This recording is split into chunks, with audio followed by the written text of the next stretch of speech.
আসসালামু আলাইকুম। আপনারা সবাই কেমন আছেন? আশা করছি সবাই খুবই ভালো আছেন। আমরাও আলহামদুলিল্লাহ ভালো আছি। নতুন আরও একটা ভিডিওতে আপনাদের সবাইকে স্বাগত জানাচ্ছি। আলু মাখছি। বলেন তো কি করব আলু দিয়ে? আলু দিয়ে করব হচ্ছে আলুর চপ। আলুর চপ কে খেতে ভালোবাসেন?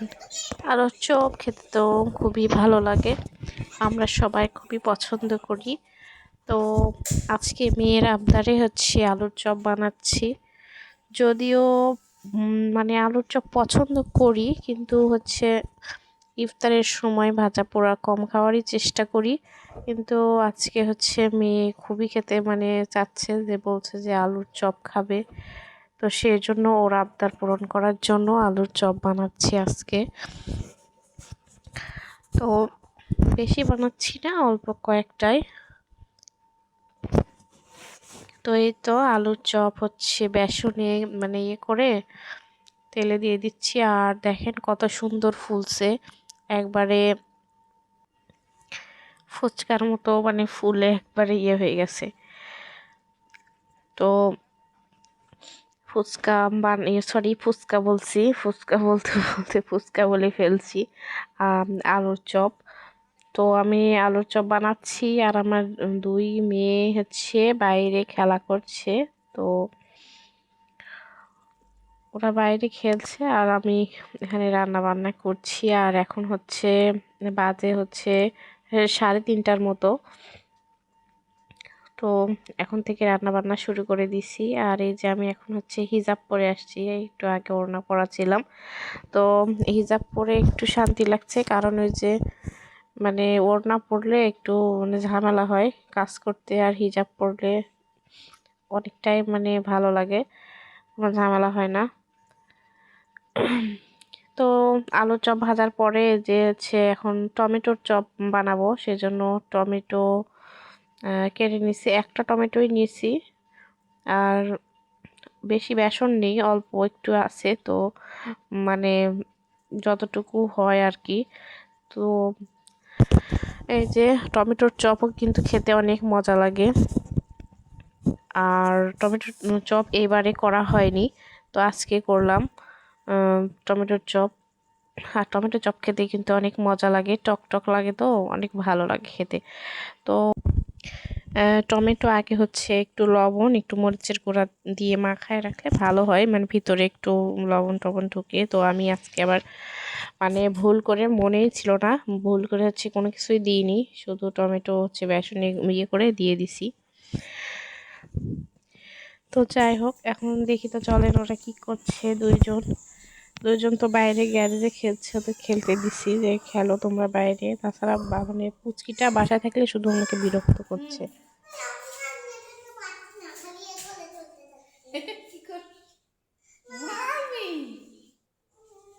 আমার হিজাব পরা দেখে তোমার হাসি পাচ্ছে? হ্যাঁ, আমার হিজাব পরা দেখে হাসি পাচ্ছে ওর। না মাই দাও খেলছে। মামি কেন তুমি খেলো? ওই যে খেলছে। বাবা আমার জান পাখি। ক্যামেরা ওই যে ইয়া পুড়িয়ে দেবে, দাঁড়াও। তো এই তো এদিকে আমার হচ্ছে টমেটোর চপ ভাজা হয়ে গেছে। তো আর একটু পরে নামায় নিব। আর আমার পুচকিটা হচ্ছে আমাকে হিজাব পরার আগে কখনো দেখেনি, তো তো মানে প্রথম হিজাব পরা দেখছে, সেজন্য মানে কেমন একটা মানে অবাক হয়ে তাকিয়ে তাকিয়ে আছে আমার দিকে এক পলকে। আর কেমন মন খারাপ করে আছে, মানে কেমন কি ওর মানে মনে হচ্ছে। ও একদম চুপ করে আমার দিকে অবাক হয়ে তাকিয়ে আছে। তো এই তো আর 3টা হচ্ছে টমেটো আছে, তো ওগুলো আমি ভেজে নেব সবগুলো একে একে। আর কত সুন্দর হয়েছে দেখেন, টমেটোর চপগুলা একবারে ফুলে গেছে, মানে অনেক সুন্দর ফুলছে, বোঝাই যাচ্ছে না যে এটা টমেটোর চপ। আর মাত্র বেগুনি বানাইনি, যেহেতু বেগুনি বাসায় নেই ওই জন্য বেগুনি বানাইনি আজকে। আর এই কয়টা মানে ইয়েতে অনেকগুলো হয়ে গেছে, দেখেন কতগুলা মানে ভাজাভুজি হয়ে গেছে। তো এদিকে বেসনও দেখেন অল্প, তো আর গোলাবো না, যা হয় মানে এতেই করব। অল্প অল্প করেই দরকার হয়, টমেটো তো ভরাবো বেসন, আর বেসন আর গোলাবো না, তা আবার বেসন নষ্ট হয়ে যাবে, ফেলে দিতে হবে। তো এইটুকুতে যা হয় সেইভাবে ভেজে নিব।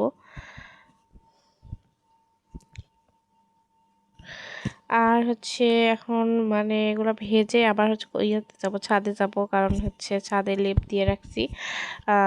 লেপ তুলে রাখবো, মানে কয়েকদিন ধরে ভাবছি যে লেপ কবে তুলে রাখি, রোদ দিতে হবে। তো সেজন্য আজকে মানে রোদে দিছি, আর এখন তুলে নিয়ে আসবো। একটু পরে আবার হচ্ছে মানে তাড়াহুড়া হয়ে যাবে, কারণ যে ইফতার করতে হবে, ইফতার করব না লেপ নিয়ে আসবো, ঝামেলা হয়ে যাবে, তো সেই জন্য ভাবছি যে নিয়ে আসি। আর এইদিকে দেখেন ভাজা হয়ে গেছে, আর এতটুকু বেসন আবার বাঁচছে, মানে বাচ্চা এখন কি বলবো, এখন ফেলে দিব? তো ফেলে দিব না, এখন আমি হচ্ছে এখানে একটু মরিচের গুঁড়া দিয়ে, একটু লবণ দিয়ে, আর একটু পেঁয়াজ দিয়ে এটা মানে পেঁয়াজ ভেজে নিব। যে কয়টাই হয় মানে 4-5টা যতটুকুই হয় ভেজে নিব, বেসন ফেলে আর দিব না। তো এই যে এতটুকু হয়েছে, মানে এই কয়টাই মানে ভেজে নিব তেলে।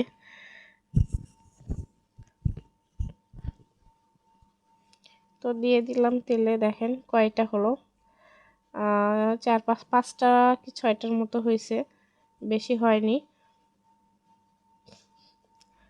এই তো পেঁয়াজও ভাজা আমার হয়ে গেছে, 5টা এই যে পেঁয়াজও হয়েছে। তো পেঁয়াজ ভাজা হয়ে গেছে, এখন পেঁয়াজগুলো সব তুলে নিব, তুলে নিয়ে চলে যাব ছাদে। ছাদে গিয়ে লেপটা তুলে নিয়ে আসবো, নিয়ে এসে হচ্ছে লেপটা তুলে রাখবো। কারণ লেপের আর তো দরকার নেই, গরম পড়ে গেছে, এখন তো রাতে ফ্যান ছাড়া ঘুমানো যাচ্ছে না। ধীরে করে ফ্যান দিয়ে একটু গায়ে পাতলা কম্বল দিয়ে রাখলে মানে ভালো লাগছে। তো এই তো চুলা এখন অফ করে দিব। আর এই যে আমার মানে সবকিছু ভাজাভুজি করার শেষ, আর আমি বেশি কিছু করব না, শুধু এগুলো দিয়ে ইফতার করব। আর হালকা পাতলা মানে শুকনা যেগুলো আইটেম একটু মানে জিলাপি নিব, তারপরে হচ্ছে খেজুর আর শরবত টরবত, এগুলো দিয়ে হচ্ছে ইফতার করব। আর রান্না বান্না শেষ করে লেপ নিয়ে আসলাম, নিয়ে এসে এখন বসে আছি একটু ঘরে, আজান দিবে একটু পরে, তো বসে আছি।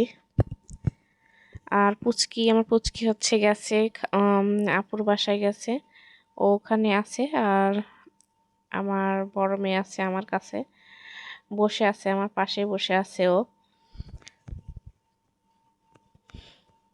তো বসে আছে, বসে বসে ওয়েট করছে আজান দিবে, ও ইফতার করবে সাথে, রোজা নেই যদিও। তো যাই হোক, ও বলে যে আম্মু আমি রোজা করব, মানে রোজা থাকবো, তুমি আমাকে সেহরির সময় ডাক দিও। তো যখন সেহরির সময় আসে আমি ওকে ডাকি, তখন বলে যে আম্মু উঠবো না, খাবো না, আমার উঠতে একদম ইচ্ছা করছে না, এরকম করে। আর আমরা যখন ছোট ছিলাম তখন হচ্ছে আব্বু মানে ওভাবে ডাকতো, সেহরির সময় আমরা উঠতাম, উঠে ভাত খেতাম, খেয়ে ঘুমাই যেতাম। সকালে উঠে আর মানে সাহস হইতো না যে রোজা থাকবো, সকালে উঠে ভাত খেয়ে নিতাম আবার। কিন্তু সেহরির সময় ভাত আবার খেতাম, গরম গরম ভাত, একটা আলাদা একটা মজা সেহরির সময় উঠে মানে খাওয়াটা। তো ওকে আমি জোরও করি না, কারণ ছোট, একটু বড় হোক তারপরে চেষ্টা করবে। তো এখন যাই, মানে যাব, গিয়ে হচ্ছে ইফতার টিফতার রেডি করব, কারণ একটু পরে তো আজান দিয়ে দিবে। তো এই তো ইফতার করে একটু রেস্ট করছিলাম, রেস্ট করে তারপরে হচ্ছে রাতে একটু রান্না বান্না করতে হবে, তো সেজন্য রান্না বান্না করতে চলে আসছি। এই যে লাউ দিয়ে মুরগির মাংস রান্না করব আজকে। তো লাউ দিয়ে মুরগির মাংস খেতে কিন্তু মজা লাগে। তো যাই হোক, রান্নার সাথে আজকের ভিডিওটা এখানেই শেষ করে দিচ্ছি। তো সবাই ভালো থাকবেন, সুস্থ থাকবেন, আর আমার চ্যানেলটা সাবস্ক্রাইব করে আমার পাশে থাকবেন। আল্লাহ হাফেজ।